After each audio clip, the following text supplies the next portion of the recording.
Welcome children, pick up the history book. The composite culture, Bhakti movement, Sufism and influence of Christianity on Indian society. Today's topic is impact of composite culture.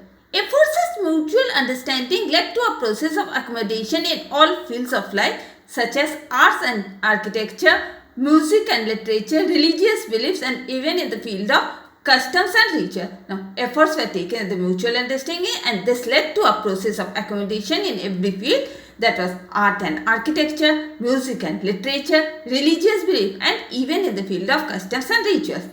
Architecture. The architecture revealed now a distinctive style blending the Persian with Indian form of architecture. It gave rise to a new type of Indo-Islamic architecture. Now, architecture, what is shown? It shows a distinctive style which blends the Persian with the Indian forms of architecture, and this gave rise to a new type of Indo-Islamic architecture. Sufi movement.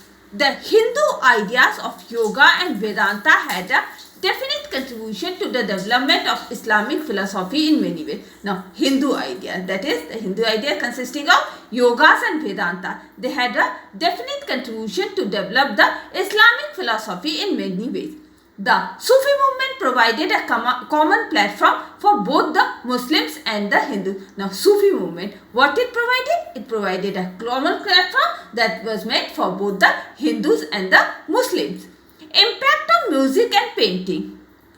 Music and painting also showed a blending of Persian and Indian idea. Now, music and painting even showed a mixture of Persian and Indian ideas. Abdul Fazal's Akbarnama contains a number of paintings depicting customs and rituals of those days. Now, Abdul Fazal's book Akbarnama, it contains many paintings which depicts about the customs and rituals during this time. Painters during Akbar reign illustrated the text of Mahabharata besides illustrating Akbarnama and other Persian works. Now, painters who lived during Akbar's rules, they illustrated the text of Mahabharata besides illustrating the Akbarnama and other Persian works. Food and dresses. The Turkish and Mughal rulers had to modify their food and dresses to suit Indian conditions and climate similarly. Now, the Turkish and Mughal rulers, what they had to do? They had to modify their food and dresses in order to suit this Indian condition and climate. Similarly, the upper and middle class Hindus were obliged to modify their food. Now, in the same way, the upper and middle class Hindus, what they have to do? They had to modify their food and dress code and even the social custom in order to get well with the Muslim aristocracy.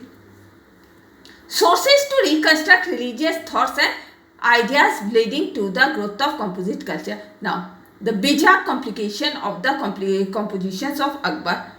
It is a compilation of the composition of the Sant Kabir. Now, what is it? It is the compilation of this composition of this Sant Kabir. Mahatma Puran Sahib's commentary on Bijak is supposed to be the best. It is said that Mahatma Puran Sahib commentary on Bijak, it is the best. This published work is based on the manuscript available at Kabir Panthi's Burhanpur Gadis in Madhya Pradesh. Now, what it composed? It published work. It is based on the manuscripts which are available in Kabir Panthi's, then Burhanpur Gadis, which is in Madhya Pradesh. The term Bijak is derived from the Hindu word Bija. Now, term Bijak is derived from the Hindu word Bija, which means seeds. In the context of Kabir's work, Bija means a document containing the teachers and sacred texts. In Kabir's word, Bijak document means document which contains the teacher's sacred text.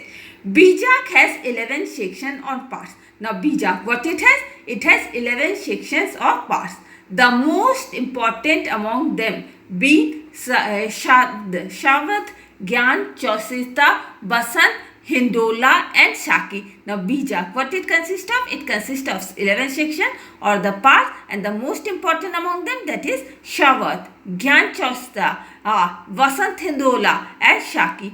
Kabir was the most important of the disciples of Ramananda. Now, Kabir, what was he? He was the most important disciples of Ramananda, who preached the doctrine of bhakti to people of all caste and to men and women both. Now, he had preached the doctrine of bhakti to all people of all caste and even to men and women, and Kabir was both perhaps the most outstanding mystic of those times. Now, Kabir, he was the most outstanding mystic during that time. There is in his composition a document of life's sense, pleasure, and formal religious ritual. Now, there is even a composition which is it is a denunciation of life's sense, pleasure, and even the formal religious ritual. The God he worshipped was formless one called by many names. Now, God which Kabir worshipped, it was what? It was formless. That means it has no form and it was formless and was called by different names, especially Rama and Rahim. What was it?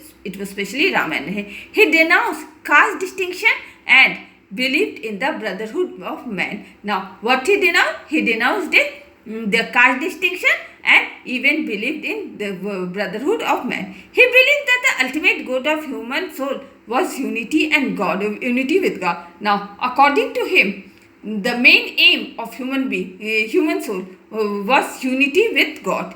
It had both Hindus and Muslims as his followers. Now, what he had? He had both Hindus and Muslims as his followers. Now, take out your diary, write history, topic, impact of composite culture, explain, homework, revise it. And with this, I am ending my today's class. Goodbye.